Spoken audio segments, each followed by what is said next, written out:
بسم اللہ الرحمن الرحیم سبحانک لا علم لنا الا ما علمتنا انک انت العلیم الحکیم رب اشرح لی صدری ویسر لی امری واحلل عقدۃ من لسانی یفقہوا قولی الحمد للہ وکفا وسلام علی عباده الذین اصطفى خصوصا على سید الرسل وخاتم الانبیاء صلی اللہ علیہ وعلى آلہ وصحبہ وبارک وسلم تسلیما کثیرا کثیرا اما بعد فاعوذ باللہ من الشیطان الرجیم بسم اللہ الرحمن الرحیم انا نحن نزلنا الذکر وَإِنَّا لَهُ لَحَافِظُونَ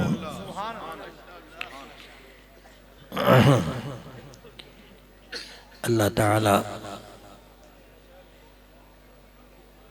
نے یہ کلام پاک ہمیں عطا فرمایا ہے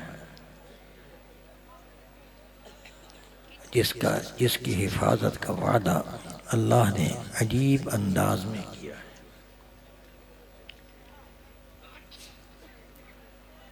اللہ وحدہ لا شریک ہے، لیکن اللہ نے یہاں اپنے لیے جمع کا صیغہ استعمال کیا ہے۔ انا نحن نزلنا الذکر،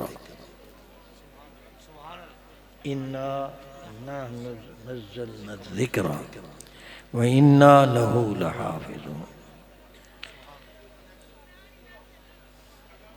جمع کا صیغہ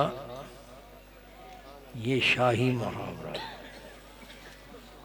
ہے، گویا اللہ اپنی بادشاہت اور اپنے اختیار کلی کا اظہار فرما رہے ہیں کہ ہم نے نازل کیا ہے، کسی آدمی نے کیا، کسی معمولی ہستی نے نہیں کیا، اور ہم ہی اس کی حفاظت کریں گے۔ میں پوچھتا ہوں حفاظت کی کہ نہیں؟ کتنے انبیاء تشریف لائے دنیا میں؟ تقریباً 1.25 لاکھ کے قریب، حدیث کی خبر کم و بیش ہے۔ آج دیکھو کسی آسمانی دین کے لانے والے نبی کی تعلیمات محفوظ ہیں یا نہیں؟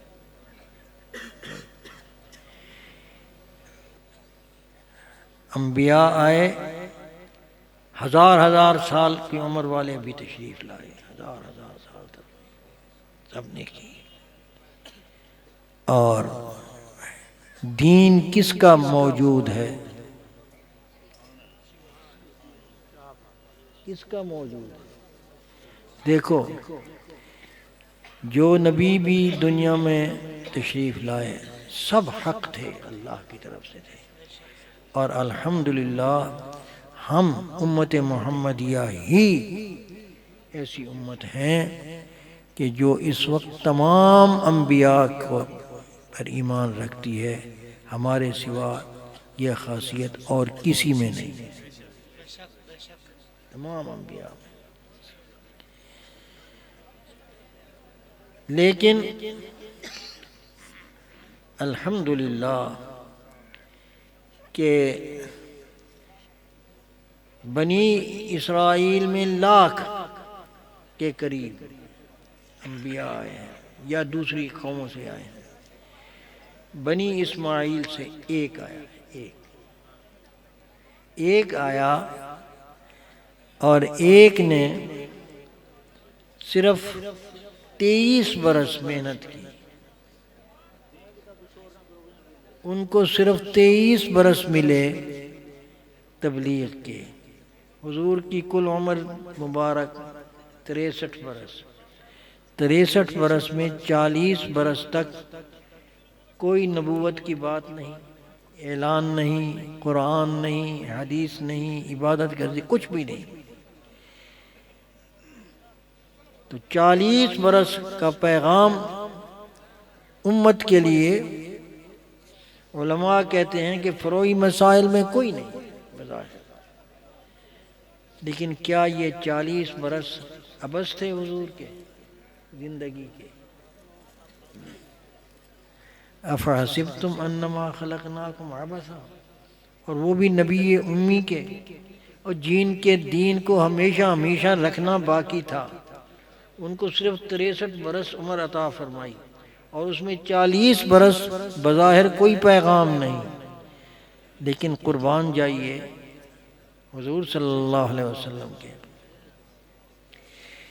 کہ جب حکم ہوا، نبوت ملی، نبوت سے سرفراز ہوئے، اللہ نے فرمایا اور حکم دیا کہ وَأَنذِرْ عَشِيرَتَكَ الْأَقْرَبِينَ، اب اعلان کیجئے اپنی نبوت کا۔ تو اس اعلان میں ثبوت کے طور پر کہ صرف اسی عمر کو پیش کیا آپ نے جس میں کوئی پیغام بظاہر نہیں تھا۔ فَقَدْ لَبِثْتُ فِيكُمْ عُمْرًا مِّن قَبْلِهِ أَفَلَا تَعْقِلُونَ، اللہ بھی یہی کہتا ہے۔ آپ نے فرمایا کہ میں 40 برس تمہارے اندر رہا ہوں، مجھے جھوٹا پایا ہے یا سچا؟ مجھے دیانتدار پایا ہے یا خائن، امین پایا ہے؟ سب نے متفق علیہ، اور سارے بڑے تھے آپ سے جن کو خطاب فرما رہے تھے، اقربین میں پھپھیاں تھیں، چچے تھے، ان کو خطاب فرما رہے تھے کہ میں تمہارے اندر رہا ہوں، میرا بچپن، لڑکپن، طفولیت، شباب، جوانی تمہارے اندر گزرا ہے، مجھے تم نے سچا پایا ہے، صادق القول اور امین پایا ہے یا خائن؟ تو سب نے متفقاً علیہ یک زمان ہو کر کہا کہ ہم نے سوائے صدق اور دیانت کے آپ میں کچھ نہیں دیکھا۔ تو آپ نے فرمایا کہ اگر تم یہ ایک بات سمجھتے ہو، کہتے ہو، تو میں اوپر کھڑا ہوں ذرا اور تم نیچے ہو، تو میں دیکھ رہا ہوں کہ پیچھے کیا ہے، اوپر کیا ہے کچھ، اور تم نہیں دیکھ رہے، اور اگر میں یہ کہوں کہ ایک لشکر ہے، ہتھیار بند ہے، کیل کانٹوں سے لیس ہے، تم پر حملہ کرنے کے لیے گھات لگائے بیٹھ رہے، ہوشیار ہو جاؤ، میری بات مانو گے؟ ابو لہب اٹھ کر اوپر آیا، دیکھا، پھر آ کر کہا کہ میں نے دیکھا ہے بھائی، اللہ کے لیے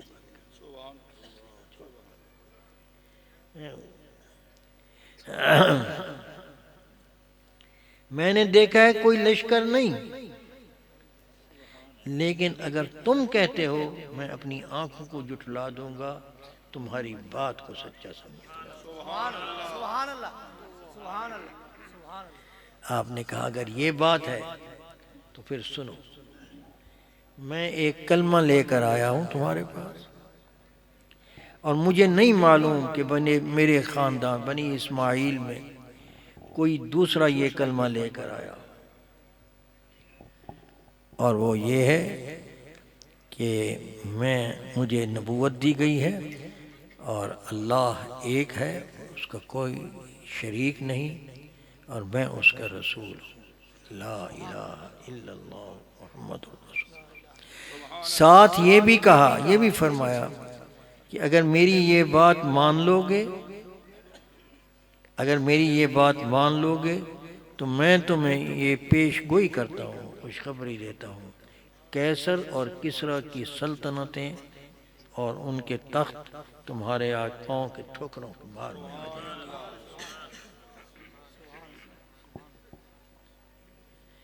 یہ بات جب آپ نے کہہ دی تو وہی صاحب جنہوں نے ابھی یہ کہا تھا کہ آپ جو کہیں گے ہم مانیں گے اور اپنی آنکھوں کو جھٹلائیں گے، وہ کہتا ہے تباً لکا، کہ تو نے ہمیں اس لیے اکٹھا کیا تھا کہ ہم اپنے باپ دادا کے چھین کر تیرے ایک خدا کو مانے، سب کو جھوٹا سمجھے، اپنے بڑوں کو اور تو یہ سچا سمجھے۔ میرے بھائیوں، اس کے بعد 23 برس جس میں 13 برس مکے کے اور 10 برس مدینہ منورہ کے زندگی ہے۔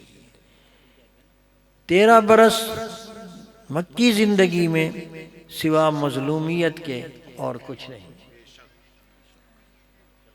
مظلومیت کے سوا اور کچھ نہیں۔ بلال مار کھا رہا ہے، کھاتا رہے، صبر کرنا ہے، کچھ کہنا نہیں، معاف کرنا ہے، لڑنا نہیں، انتظار کرنی ہے۔ 13 برس گزر گئے، جماعت اس میں افراد کی تربیت ہوئی، ان کی راتوں پر محنت ہوئی، دن کیسے گزارنا ہے، رات کیسے گزارنی ہے، 13 برس تک۔ اور جب وہ جماعت لے کر ہجرت کے بعد گئے اور سال گزرا اور بدر کا میدان لگا تو 313 کی نفری آپ میدان میں لے کر آئے، اور کل جنگ ہے، رات کو بیٹھے ہیں اور دعا کر رہے ہیں، آنکھیں آنسو بہا رہی ہیں، داڑھی مبارک تر ہے، اور منہ پر یہ الفاظ ہیں کہ اے اللہ، میں اپنی جو کچھ پونجی تھی میں لے کر حاضر ہو گیا، اگر یہ ہلاک ہو گئے تو قیامت تک آپ کی بندگی نہیں ہوگی۔ حضرت صدیق اکبر نگران کھڑے ہیں، عرض کرتے ہیں کہ حضرت بس اللہ آپ کو ضائع نہیں فرمائے گا، کافی ہے۔ اور واقعی ایسا ہوا، اور پیغام کیا دیا؟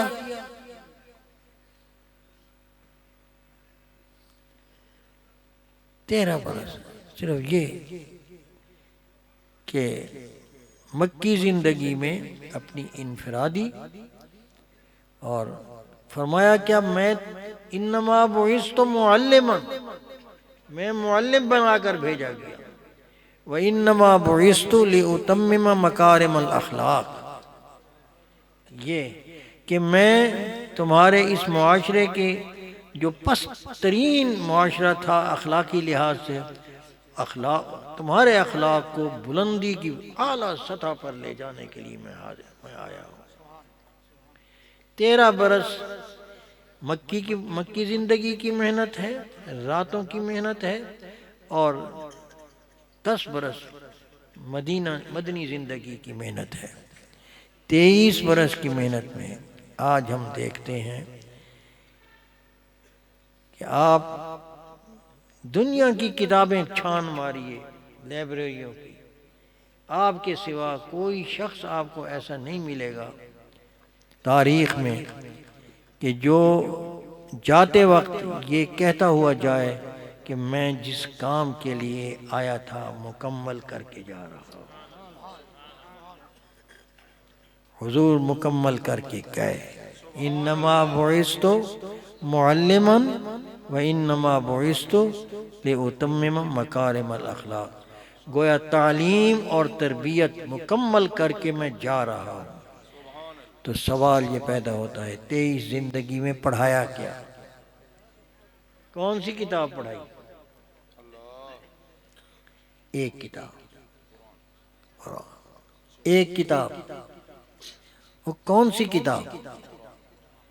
دنیا کے کتب خانے چھان لو، کہیں تم کو ایسی کتاب کوئی نظر آئے جس میں کسی معتبر آدمی نے، لکھنے والے نے یا کسی نے یہ دعویٰ کیا ہو ذالک الکتاب لا ریب فیہ، ذالک الکتاب لا ریب فیہ۔ اور سوال یہ پیدا ہوتا ہے، ایک سوال ہے کہ کتاب لا ریب کا دعویٰ کیا لیکن کیا حضور کتاب لے کے آئے تھے؟ کتاب لے کے آئے تھے؟ کلام نازل ہوا، اور کلام، اور پہلی سورہ بقرہ کی آیت میں اللہ نے قرآن کی سند بیان کی ہے۔ ابن عباس کا قول یہی ہے، الف سے مراد اللہ، لام سے مراد جبریل، اور میم سے مراد محمد اللہ صلی اللہ علیہ وسلم۔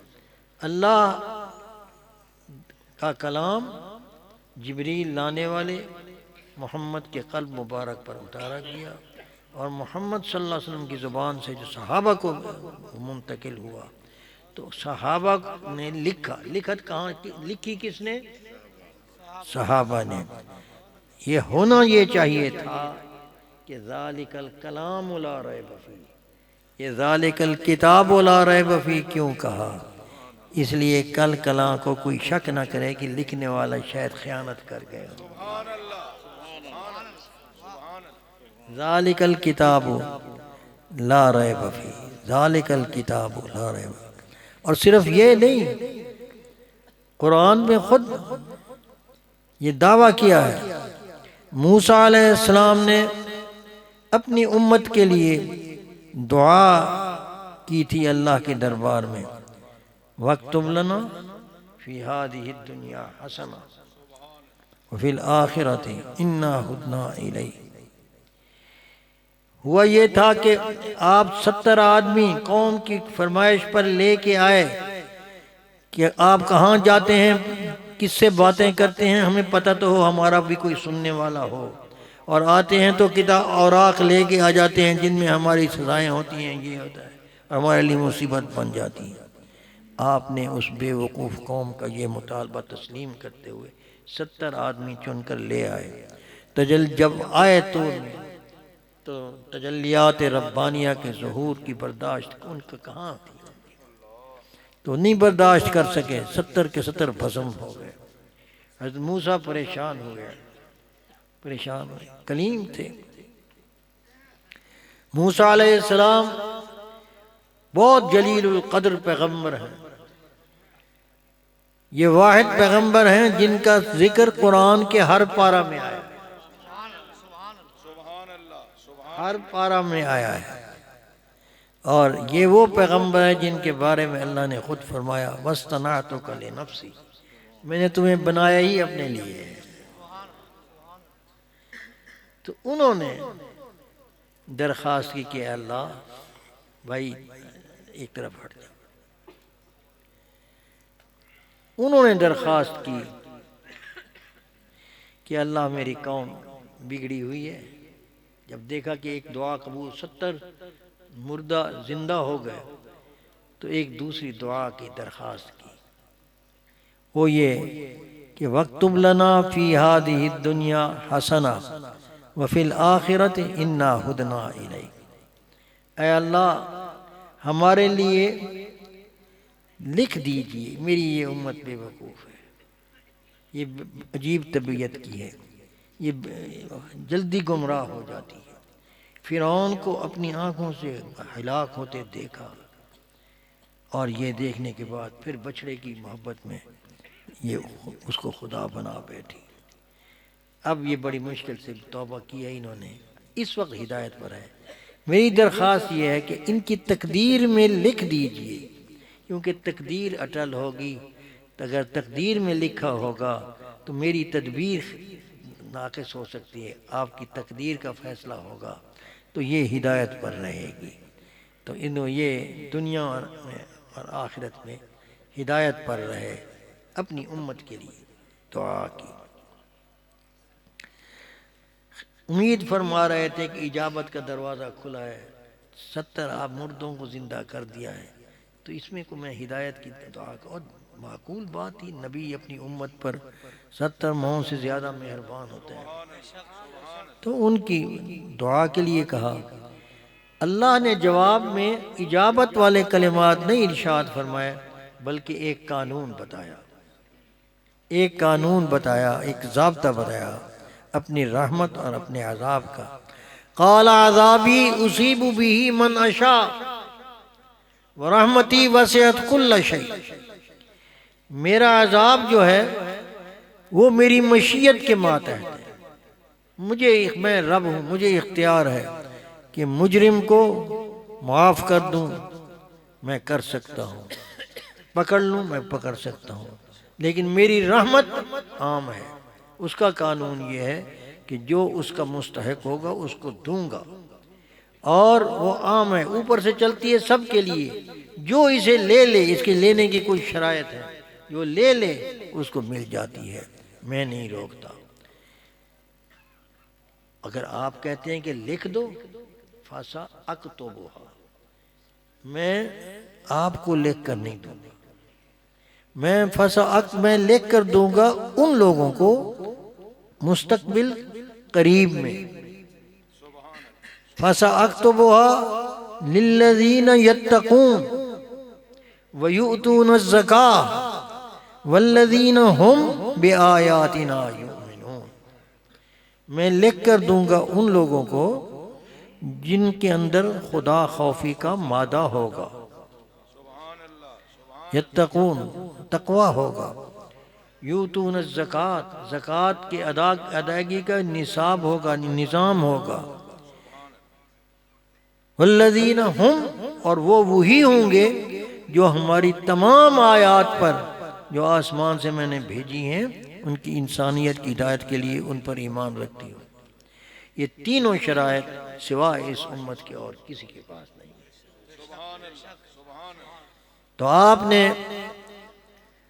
آگے فرمایا اللہ نے، اگر آپ چاہتے ہیں کہ میں بتا ہی دوں کہ وہ کن کے لیے لکھوں گا، فَسَأَكْتُبُهَا، وہ کون ہوں گے؟ الَّذِينَ يَتَّبِعُونَ الرَّسُولَ النَّبِيَّ الْأُمِّيَّ الَّذِي يَجِدُونَهُ مَكْتُوبًا عِندَهُمْ فِي التَّوْرَاةِ وَالْإِنْجِيلِ، وہ امت ہوگی کہ جو اتباع کرتی ہوگی اس نبی کا۔ صحابہ کی پہلی شان کیا ہے سب سے بڑی؟ جو اتباع محمد کریم صلی اللہ علیہ وسلم، ان کے لیے لکھ کے دوں گا۔ یتقون ویؤتون الزکاۃ والذین هم بآیاتنا یؤمنون، الذین یتبعون، آگے حضور کی اور صحابہ کی تعریف اور اس شریعت کی تعریف ہے ان کے لیے، وہ ہوں گے جن جو فلاح یافتہ ہوں گے۔ عرض کرنے کا یہاں مقصد یہ تھا کہ دعا مانگی گئی کن کے لیے؟ موسیٰ علیہ السلام نے، قسمت ہماری کھل گئی، قسمت کھل گئی۔ اچھا، پھر ظاہر ہے موسیٰ علیہ السلام پیغمبر تھے، آدمی ہی تو تھے، شاید دلگیر ہوئے ہوں کہ میری امت کے لیے میں نے دعا کی تھی تو نہیں ہوئی، تو اللہ نے آپ کی تسلی کے لیے ان پر مہربانی کرتے ہوئے اگلی آیت میں ایک اعلان فرمایا، قُلْ يَا أَيُّهَا النَّاسُ انی رسول اللہ علیکم جمیعا، کہ اگر آپ اعلان یہ تھا کہ اگر امت موسیٰ علیہ السلام کی بھی اس دعا میں اس فیض میں شامل ہونا چاہتی ہے تو میں اگلا جو اس نبی کو جس کی وہ امت ہوگی نبوت عامہ، رسالت عامہ دے دوں گا۔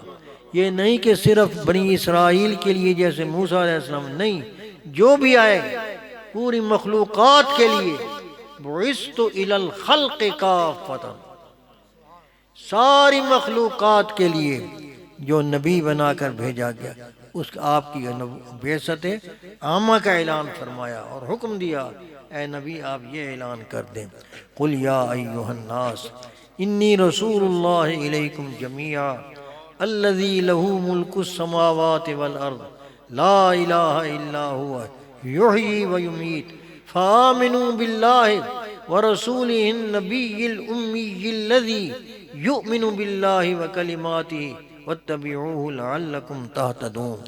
یہ اعلان فرمایا کہ اگر تم چاہتے ہو اس فیض میں سے حصہ لینے کے لیے جو میں نے امت محمدی کے لیے لکھا ہے، تم بھی اس میں داخل ہو جاؤ، تمہیں کون روکتا ہے؟ وَمِن قَوْمِ مُوسَىٰ أُمَّةٌ يَهْدُونَ بِالْحَقِّ وَبِهِ يَعْدِلُونَ، اور قوم موسیٰ میں بھی بعض لوگوں نے ایمان لے آئے اور اس سے فیض یاب ہو گئے۔ تو اللہ کی کریمی دیکھی۔ میں عرض یہ کر رہا تھا کہ ایک نبی بنی اسماعیل میں تبلیغ کی مدت صرف 23 برس، اور تربیت کیا کی کہ آج تک جب تمام 1,23,999، اگر 24 کا عدد پورا سمجھیں، 1,24,000 کا، ان انبیاء کے سارے جو دین لے کر آئے تھے، ہر نبی کا دین ایک ہی ہے۔ آج یہی آپ نے درس سنا، تمام انبیاء کا دین ایک تھا، ہر ایک کو کلمہ جدا ملا، لیکن پہلا حصہ لا الہ الا اللہ تھا۔ لا الہ الا اللہ سب کا، یعنی توحید تمام انبیاء کے دین کا محور اور بنیادی نقطہ ہے۔ اور اس کے بعد تصدیق انبیاء، ہدایت کے لیے نبی کی تصدیق یہ ضروری ہے۔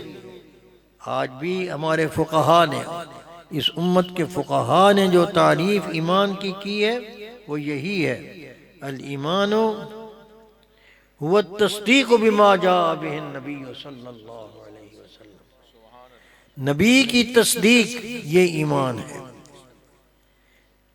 تصدیق یہ دوسرا مسئلہ تھا، ہر دین کا ہے۔ اور تیسری چیز بیست پر ایمان اور وحی پر ایمان، وحی کی حفاظت۔ آج ہم دیکھتے ہیں اللہ تبارک و تعالی نے ایک اعلان کیا تھا قرآن میں: هو الذی ارسل رسولہ بالہدی ودین الحق لیظہرہ علی الدین کلہ وکفی باللہ شہیدا۔ وہ اللہ کی ذات ایسی ہے جس نے رسول کو بھیجا ہدایت دے کر، اپنے رسول کو بھیجا ہدایت دے کر اور دین حق دے کر، تاکہ غالب کرے اس کے دین کو تمام ادیان پر۔ ہم دیکھتے ہیں کہ تمام انبیاء کے دین کا جو بنیادی نقطے 3 تھے، توحید ان میں موجود ہے، ان کے دین میں۔ قرآن کیا کہتا ہے؟ وقالت الیہود عزیر ابن اللہ وقالت النصارى المسیح ابن اللہ۔ تو توحید رہی نہیں، شرک آ گیا۔ توحید کسی میں خالص وہ نہیں رہی، لیکن امت محمدیہ کی توحید خالص ہے۔ اولیاء کی بھی، امت محمد کے اولیاء کی بھی اور فساق کی بھی، عقیدے کے اعتبار سے توحید سب کی سلامت ہے۔ اور دوسرا مسئلہ تصدیق انبیاء۔ آج بھی اس امت کے ہر فرد، بشرطے کہ وہ امت محمدیہ کا فرد کہلانے کا مستحق ہو، اس کے اندر تمام انبیاء کی تصدیق موجود ہے کہ نہیں ہے؟ حضرت آدم علیہ السلام پہلے اور حضور صلی اللہ علیہ وسلم آخری۔ اور اس امت کے علاوہ کسی اور کے پاس یہ تمام انبیاء پر ایمان ہے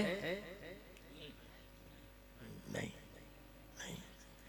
تو حضور کا دین باقی ہے۔ اور اس کی تیسری چیز، پہلے انبیاء تشریف لائے، کتابیں ان پر بھی اتری،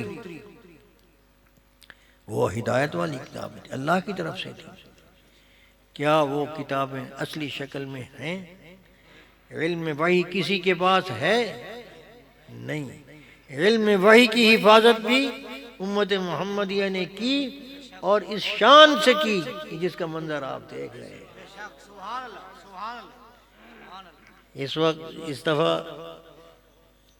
دارالقرآن فیصل آباد میں یہ فقیر حاضر تھا، میں جایا کرتا ہوں مدارس میں، اللہ نے محبت میرے دل میں ڈالی ہے، میں جاتا ہوں مدارس کی گیا تو وہاں یہ خبر سننے کو ملی، ان کے بیٹوں نے تحدیث نعمت کے طور پر یہ ذکر کیا کہ سن 73 میں یہ مدرسہ قائم ہوا تھا فیصل آباد میں، اور سن 73 سے آج تک 36,000 حفاظ والد صاحب کی سے پڑھ کر گئے ہیں۔ سبحان اللہ۔ حساب کر لیں آپ کے بھی کتنے ہزار ہو چکے ہوں گے، بخاری کے پڑھنے والے کتنے ہوں گے۔ یہ دین کی حفاظت اللہ نے فرمائی۔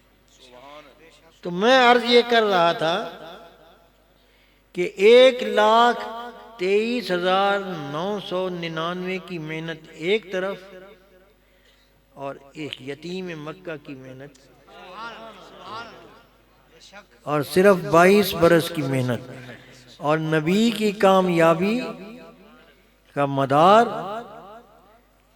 نبی استاد ہوتا ہے امت کا، استاد کی کامیابی کیا ہے؟ جس کے شاگرد زیادہ ہوں اور ان کا علم محفوظ ہو۔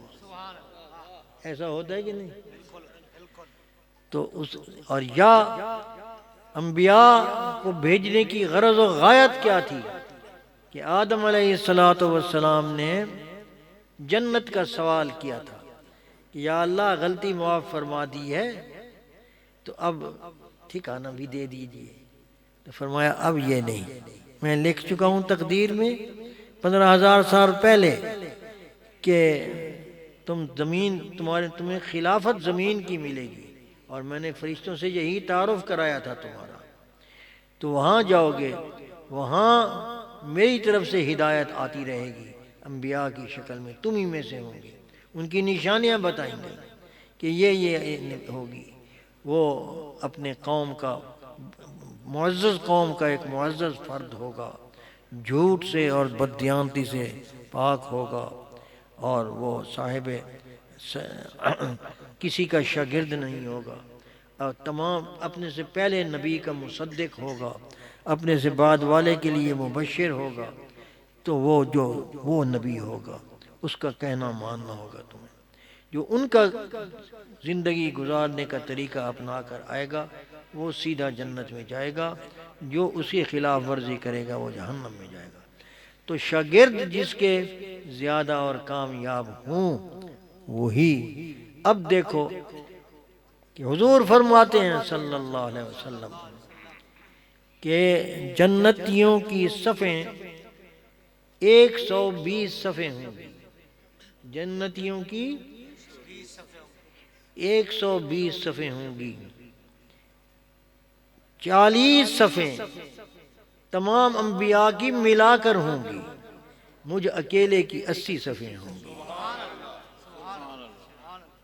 مزہ آیا کہ نہیں کہ حضور صلی اللہ علیہ وسلم کی کامیابی کا ایک کی محنت، اور ان میں سے جو نبی پہلے آئے، میں ان کی تنقیص نہیں کر رہا ہوں، میں یہ عرض کر رہا ہوں کہ وہ تمام معصوم ہیں، خطا ہے، ہمارا ایمان ہے، الحمدللہ کوئی امتی، یہ بھی ایک خاصیت ہے اس امت کی، یہ بھی خاصیت ہے اس امت کی کہ کوئی امتی جب تک اس پر امتی ہونے کا لقب درست ہو کسی نبی کا گستاخ نہیں ہو سکتا۔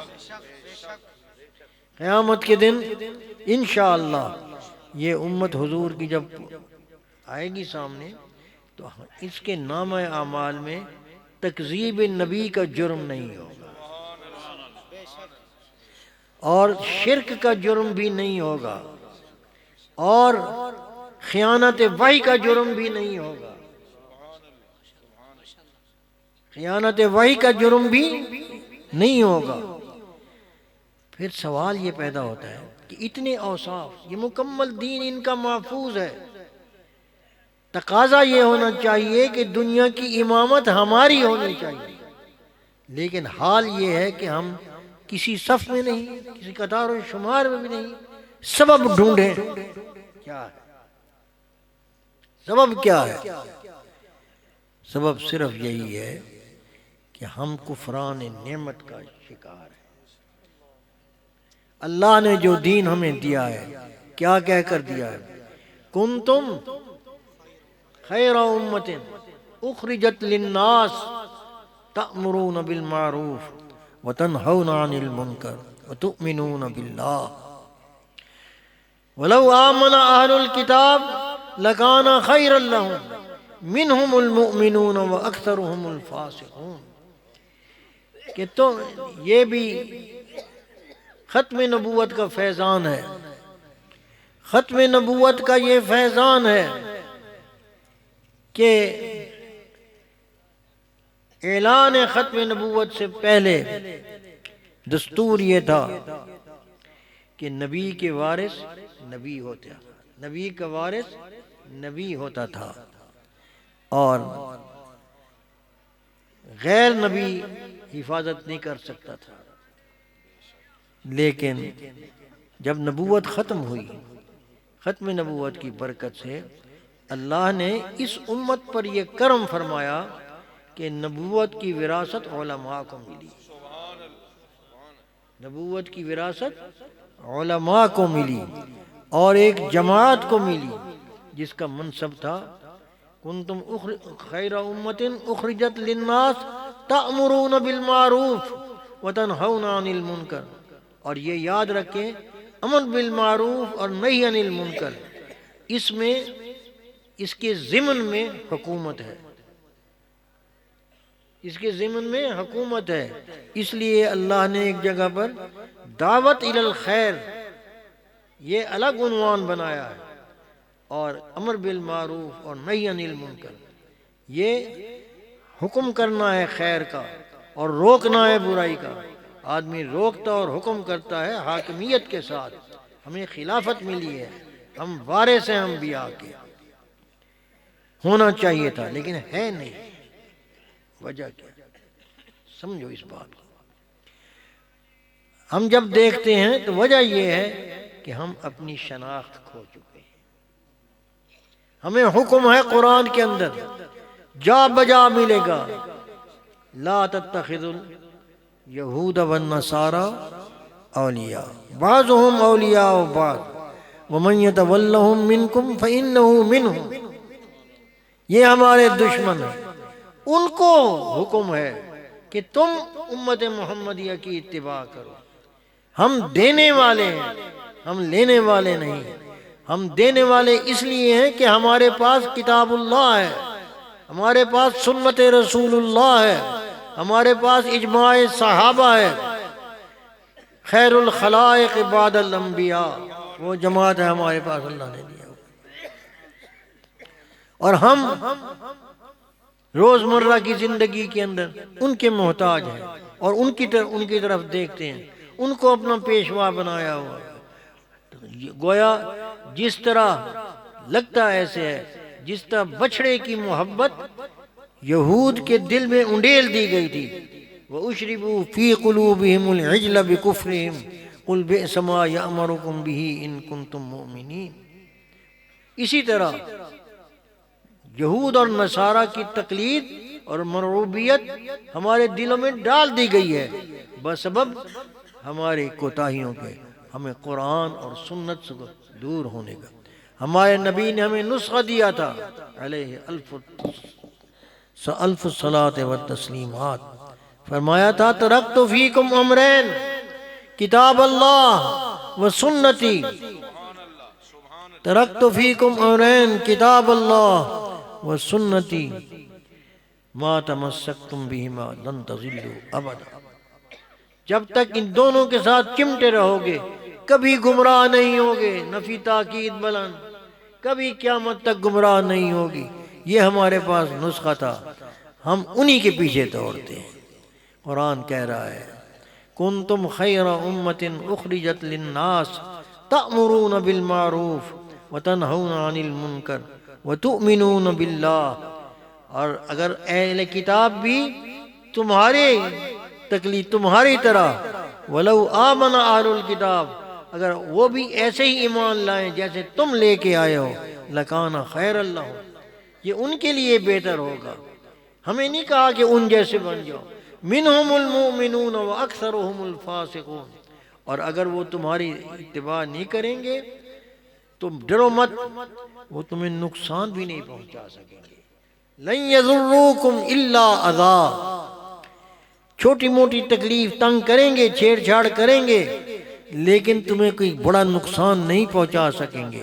اگر وہ جنگ کے درپے ہو جائیں اور ارادہ کر لیں حملہ کرنے کا، اللہ تمہاری مدد۔ وَإِن يُقَاتِلُوكُمْ يُوَلُّوكُمُ الْأَدْبَارَ ثُمَّ لَا يُنصَرُونَ، قرآن پکار پکار کر کہہ رہا ہے فتح تمہاری ہوگی، ڈرو نہیں۔ ہوئی کہ نہیں ہوئی؟ ہوئی۔ کب ہوئی؟ اس دور میں ہوئی، ہوئی نا۔ خبر دیتی تھی جن کو بجلیاں وہ بے خبر نکلے۔ میرے بھائیوں، اس وقت ہماری بیماری صرف یہی ہے کہ ہم اپنی شناخت گم کر چکے ہیں، ہم اپنے ماضی سے کٹ رہے ہیں۔ ہمارے نبی خیر البشر، سید الانبیاء، نبی الانبیاء، اللہ نے ان کو ہمارے اوپر بالمؤمنین رؤوف الرحیم کا بنایا ہے، اور ہم ان کی سنتوں کو چھوڑ کر ادھر ادھر دیکھ رہے ہیں۔ نتیجہ یہی ہے کہ ہم بھٹک رہے ہیں۔ علاج صرف یہی ہے، جاگیں جاگیں، اور یہ دیکھیں کہ ایک یتیم جس کے سارے سہارے زندگی کے نہیں تھے، باپ دیکھا نہیں، ماں بچپن میں چلی گئی، دادا بھی چھوٹی عمر میں چلے گئے، چچاؤں نے دیکھا بھالا، اور وہ اس کی محنت 23 برس کی کہ 1,23,999 انبیاء جن کی عمریں ہزار برس بھی تھیں، جن کے بہت جلیل القدر انبیاء، ان کے مذاہب پر ان کا دین اس وقت غالب ہے اور حقیقی طور پر دین موجود ہے۔ کاش کہ ہم اس پر عمل کر لیں۔ ایسا نہ ہو، ایک وقت آنے والا ہے کہ علم اٹھ جائے اور ہم دیکھتے رہ جائیں، اور اس وقت کو غنیمت سمجھیں، ان مدارس کو غنیمت سمجھیں۔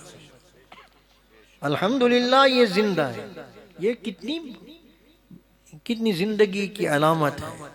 رسول اللہ صلی اللہ علیہ وسلم کے الفاظ، آپ کے ارشادات، آپ کے عادات اور آپ کے ملفوظات کہیں بھی نہیں چھوڑا، اور محفوظ من و عن محفوظ ہیں۔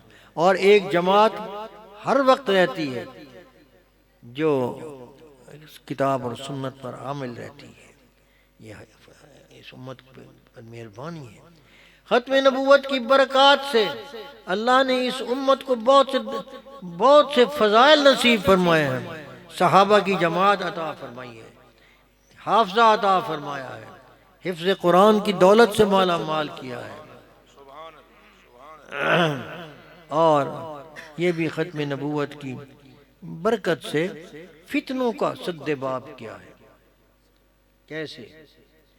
پہلے نبی آتے تھے، جب جاتے تھے تو جانے والا بشارت دے کے جاتا تھا میرے بعد اب فلاں ہوگا، لیکن فلاں فوراً نہیں آتے، کبھی 100 سال کبھی 500 سال کی مدت کے بعد آتے، اور جو دو نبیوں کی درمیان کا زمانہ ہوتا اس کو فترت کا زمانہ کہتے ہیں، اور فترت کے زمانے میں نبوت کسی کی بالفعل نہیں ہوا کرتی تھی، اور اس وقت پھر طوائف الملوکی ہوتی تھی اور ابلیسی طاقتیں بگاڑ کرتی تھیں۔ نتیجہ یہ ہوتا تھا کہ توحید شرک میں بدل جاتی تھی، توحید شرک میں بدل جاتی تھی، کتابیں محفوظ نہیں رہتی تھی۔ ختم نبوت کا جب اعلان ہوا تو اللہ نے ہمیں پہلی نعمت یہ دی کہ فطرت کے زمانے کی آزمائشوں سے ہمیں بچا لیا۔ اس امت کو زمانہ فطرت نہیں ملا، حضور صلی اللہ علیہ وسلم کے وصال مبارک کے بعد ابھی جسم مبارک لحد میں نہیں داخل ہوا تھا، تجہیز و تکفین مکمل نہیں ہوئی تھی، تو سیدنا صدیق اکبر کی خلافت قائم ہو گئی تھی اور شریعت کا اجرا بغیر انقطاع کے رہا اور آج تک ہے۔ تو فطرت کے زمانے میں نہ ہونے کی وجہ سے اللہ نے فطرت کے زمانے کے یہ جو مسخ وحی ہے، کتاب ختم ہو جاتی تھی، ہمیں شرک سے بچا لیا، توحید سے کی نعمت سے مالا مال رکھا، تصدیق انبیاء کی دولت سے ہم مالا مال ہے، ہمارا ایمان محفوظ ہے۔ اعمال میں کمزوری آ رہی ہے، اعمال میں کمزوری آ رہی ہے، اس کمزوری کو دور کرنا ہے اور اس کا علاج یہی ہے۔ ہاں البتہ ایک فتنہ ہے، ایک فتنہ جو ختم نبوت کے بعد اس امت کے لیے معین ہو چکا ہے، اور وہ کیا ہے؟ وہ دجل کا فتنہ ہے۔ دجال اکبر سے پہلے نبیوں نے اپنی امتوں کو ڈرایا لیکن ان کے دور میں نہیں آیا۔ اب چونکہ نبوت ختم ہو گئی، اب اس نبوت کے اب ہمیں اس سے پالا پڑا ہوا، اور یہ قادیانیت کا فتنہ، دجل کا فتنہ۔ لیکن سوال یہ ہے، اللہ نے اس سے بھی بچنے کی تدبیر ہمیں بتائی ہے اللہ کے رسول نے۔ کاش کہ ہمیں معصوم علم ہو کہ دجال آئے گا تو اس کے فتنے سے بھی بچنے کے لیے اللہ نے ایک نظام دیا ہے۔ سورہ کہف کو خاص دخل ہے اس میں۔ حضور صلی اللہ علیہ وسلم نے فرمایا کہ جو شخص سورہ کہف جمعے کے دن پڑھنے کا معمول بنا لے گا ہر جمعے، تو ایک جمعے سے دوسرے جمعے تک وہ دجال کے فتنے سے محفوظ رہ جائے گا۔ علماء نے پھر اس میں محنت کی کہ آخر کیا بات ہے، سورۃ کہف میں کیا بات ہے کہ جس کی بنا پر اللہ نے یہ تاثیر رکھی ہے۔ سو اساتذہ سے اس فقیر نے یہ سنا اپنے استاد سے، فرماتے تھے کہ 3 قصے بیان ہوئے، سورہ کہف میں 3 قصے بیان ہوئے۔ ایک قصہ ہے اصحاب کہف کا، ایک قصہ ہے موسیٰ علیہ السلام اور خضر علیہ السلام کے سفر کا، اور ایک قصہ ہے ذوالقرنین کے سفر کا۔ یہ 3 قصے بیان ہوئے۔ یہ 3 قصے دراصل فتنے کے زمانے میں، دجل کے فتنے کے زمانے میں 3 افضل الاعمال ہیں۔ یہ 3 اعمال جس کے ان 3 عملوں میں سے جو شخص کسی عمل پر کاربند ہوگا اللہ اس کو دجال کے فتنے سے محفوظ فرمائے گا۔ ایک اصحاب کہف کا ایک ہی عمل منقول ہے تاریخ میں، حضرت مجدد صاحب رحمۃ اللہ علیہ فرماتے ہیں، اور وہ یہی عمل تھا کہ من الدین الفرار من الفتن، اپنے دین کو بچانے کے لیے، فتنوں سے بچانے کے لیے وہ پہاڑوں کے اندر غار میں چلے گئے تھے۔ تو دین کی بچانے کے لیے تنہائی، علماء عزلت میں شامل ہو جانا، خلوت اختیار کرنا، ذکر اللہ کی شغل کے اندر مشغول رہنا، یہ ایک عمل ایسا ہے کہ جو دجال سے فتنے سے بچانے کا ذریعہ بنے گا۔ جو اس یعنی جو صوفیاء جو خانقاہوں کے جو اعمال بشرطے کہ اپنی صحیح حیثیت میں ہوں تو یہ بچنے کا سبب ہوگا۔ دوسرا عمل ہے اعداد للجہاد، جہاد کی تیاری میں وقت گزارنا، جہاد کی تیاری میں وقت گزارنا۔ ذوالقرنین کے اسفار جو ہیں یہ اس عمل کی طرف اشارہ کرتے ہیں کہ اس نے جہاد کا سفر کیا تھا اور فتنوں کو بند کیا تھا۔ اور حضور صلی اللہ علیہ وسلم نے حضرت عمر رضی اللہ تعالیٰ عنہ کو اس امت کا ذوالقرنین کا لقب دیا تھا کہ جب تک آپ کا وجود ہے امت کے اندر فتنہ داخل نہیں ہو سکے گا۔ تو اور تیسرا عمل کون سا ہے؟ اعداد للجہاد، وہ تو ہو گیا تبحر فی العلم، علم کے اپنے علم کے اندر مشغول رہنا، دین کے علم میں۔ خیرکم من تعلم القرآن وعلمہ، جو لوگ مدارس اور دین علم کے اندر مشغول رہیں گے وہ بھی دجال کے فتنے سے بچ جائیں گے۔ اب علماء میں یہ بحث چلی کہ ان تینوں میں سے افضل عمل کون سا ہے، ان تینوں میں سے افضل عمل کون سا ہے؟ تو بتایا گیا کہ اماموں کا اس میں اجتہادی اختلاف ہے۔ امام احمد ابن حنبل رحمۃ اللہ علیہ جہاد کو سب سے افضل قرار دیتے ہیں کہ جہاد اس سے سرحدوں کی حفاظت ہوتی ہے، اور اگر ملک میں امن قائم ہوتا ہے، امن قائم ہوگا تو تعلیم تعلم بھی ہوتی رہے گی، ذکر اذکار بھی ہوتے رہیں گے۔ امام شافعی رحمہ اللہ کا اجتہاد اس طرف گیا ہے کہ آپ نے فرمایا کہ ذکر یہ افضل اعمال ہے۔ کیوں؟ اس کو ہر شخص کر سکتا ہے، ہر شخص کر سکتا ہے اور اس کا کرنا آسان ہے۔ اور آج مولانا نے مولانا حبیب الرحمن صاحب دامت برکاتہ نے جو بیان کیا کہ ذکر اللہ علم کی شان بھی ہے، علماء کی شان بھی ہے۔ یہ فقیر اس حضرت کی تائید کے لیے عرض کرتا ہے کہ مجھے یہ آیت سمجھ میں آئی، امن ہوا قانت ساجدا وقائما یحذر الآخرۃ ویرجو رحمت ربی، قل حل، یہ اعمال رات کے ہیں کہ نہیں، ذاکرین کے ہیں کہ نہیں قیام میں؟ قل حل یستوی الذین یعلمون والذین لا یعلمون، لیکن اگر علیحدہ چیز ہوتی تو یعملون آتا یہاں پر۔ قل حل یستوی الذین یعلمون والذین لا یعلمون، آگے فرما انما یتذکر اولو الالباب، اور عقل مند بھی انہی کو کہا گیا اور نصیحت حاصل کرنے کی استعداد بھی انہی میں ہوتی ہے۔ تو ذکر اللہ کی بڑی شان ہے۔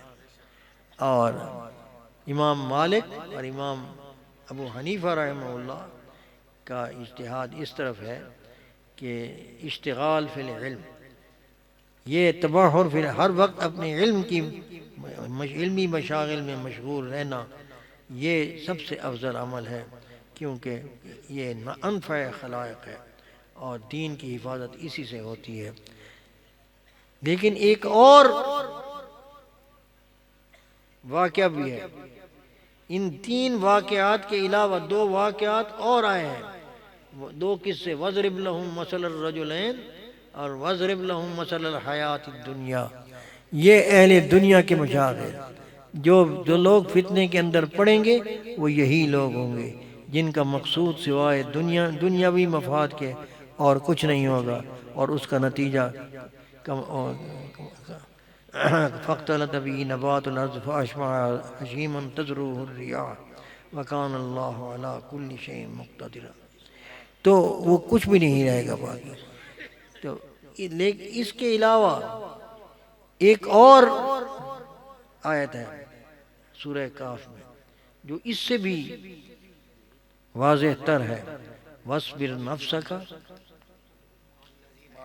مع الذين يدعون ربهم بالغداة والعشي يريدون وجهه ولا تعد عيناك عنهم تريد زينة الحياة الدنيا ولا تطع من أغفلنا قلبه عن ذكرنا واتبع هواه وكان أمره فرطا۔ یہ آیت، اس کا شان نزول اکثر مفسرین نے یہی لکھا ہے کہ یہ مدنی آیت ہے، اور بنو فزارہ کا کوئی عام الوفود جب ہوا ہے تو بنو فزارہ کا ایک وفد آیا ہوا تھا اور اس کے سرداروں سے آپ بات کر رہے تھے، تو ایک صوفی، ایک فقیر صحابی آ گیا اور اس نے کوئی بات کرنا چاہی جو اس مجلس کے موضوع کے مطابق نہیں تھی، تو ناگوار گزری ان سرداروں کو بھی، اور حضور صلی اللہ علیہ وسلم بھی کی خواہش بھی یہی تھی کہ یہ اس وقت نہ آتا تو اچھی بات تھی، لیکن اللہ تو اللہ ہے،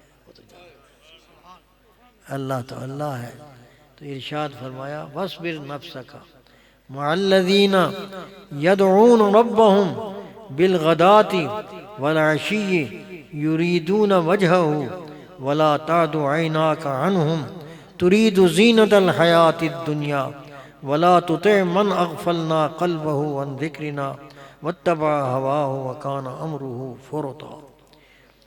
حضور کو حکم ہوا کہ صحابہ کی صحبت میں بیٹھو۔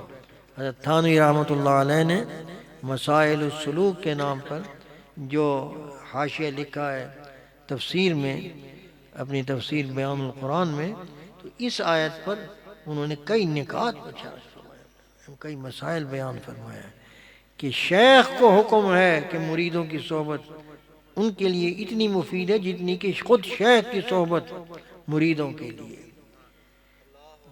اور جس اہتمام کے ساتھ فرمایا گیا۔ تو حضور صلی اللہ علیہ وسلم نے اس کا عمل کیا کیا؟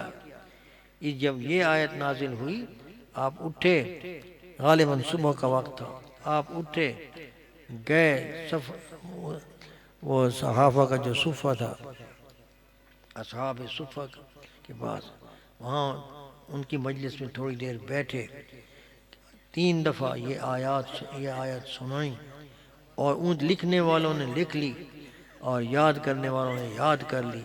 تھوڑی دیر بیٹھنے کے بعد آپ اٹھتے ہوئے یہ کہتے ہوئے اٹھے، آپ نے ارشاد فرمایا الحمدللہ الذی جعل من امتی من امرت ان اصبر نفسی معہم۔ پاک ہے وہ ذات، حمد ہے اس ذات کی جس نے میری امت میں ایسے لوگوں کو بنایا ہے کہ جن کی صحبت اٹھانے کا حکم مجھ محمد کو ہوا۔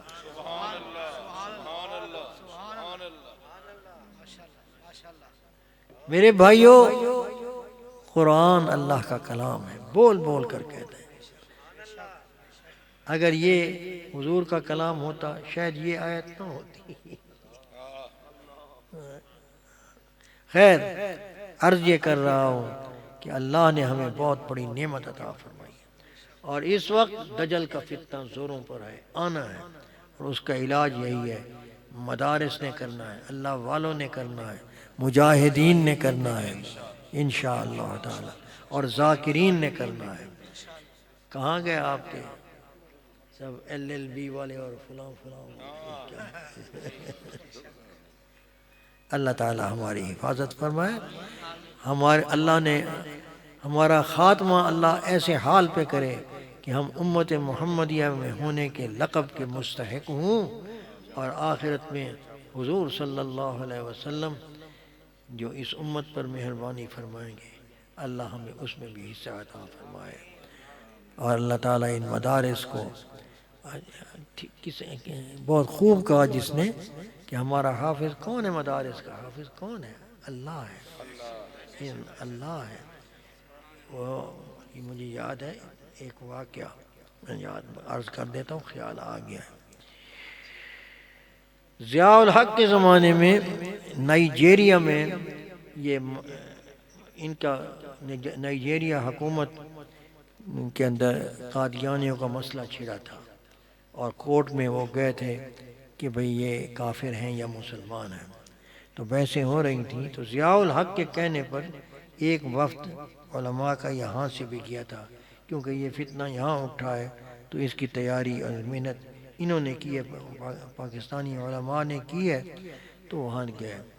ایک وفد کا میں ایک شامل نوجوان بچہ عالم تھا، وہ اس فقیر کا متعلق تھا، تو اس نے مجھے وہاں کی روایات تھوڑی بہت سنائی، ایک عجیب واقعہ سنایا، آپ کی گوش گزار کرتا ہوں۔ کہا کہ جج یہودی عورت تھی، وکیل ان کا یہودی تھا، اور ہمارا وکیل بھی تھا، علماء پاکستان کے علماء گئے ہوئے تھے، یہ بھی تھے۔ تو ان کے وکیل نے کہا کہ آپ قرآن کی حفاظت کے لیے یہ اکثر یہ آیت پڑھتے ہیں، اِنَّا نَحْنُ نَزَّلْنَا الذِّكْرَ وَإِنَّا لَهُ لَحَافِظُونَ۔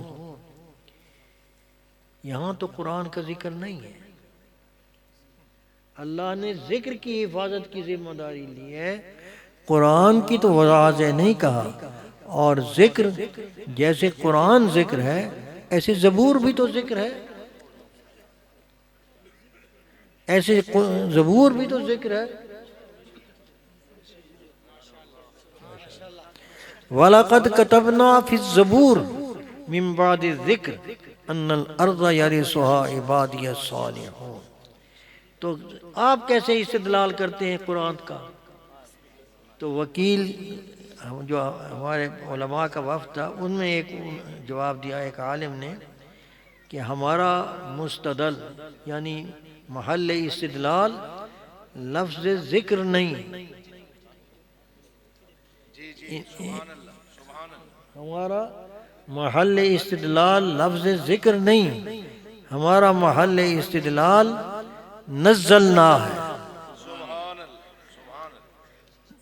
قرآن کی تنزیل ہوئی ہے، باقی کتابوں کا انزال ہوا ہے، تو قرآن کی تنزیل ہوئی ہے، اس کی حفاظت کی ہے۔ جب یہ جواب اس کو ملا تو وہ کہتا ہے، وکیل کہتا ہے، یہودی وکیل کہتا ہے تم دیوبندی ہو؟